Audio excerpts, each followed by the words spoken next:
Əkizlər, şirlər və oxatanlar, keçmiş sevgiliniz sizə geri dönə bilər, sevgi münasibətinizdə duygusal enişlər və çıxışlar yaşaya bilərsiniz.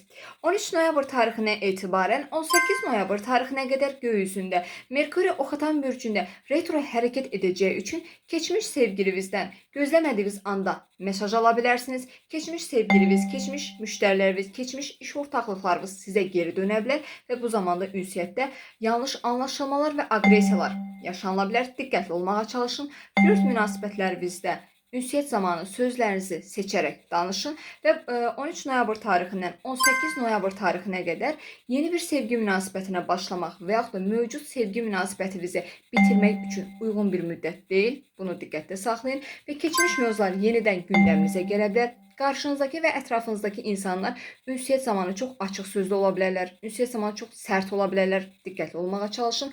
Yaxın çevrənizdəki insanlarla və sevgilinizlə fikir ayrılıqları da bu müddətdə yaşanıla bilər. Keçmişdə başlatdığınız amma tamamlamadığınız, keçmişdə yarımçıq buraxdığınız işləri 18 noyabr tarixinə qədər çox gözəl bir şəkildə həll edə bilərsiniz. Dəyərləndirməyə çalışın və eyni zamanda maillərdə və mesajlaşmalarda geri dönülməz xətalar yaşanıla bilər. Diqqətli olun. Tələskən və səbirsiz qərarlar qəbul etməməyə diqqət və özen göstərin.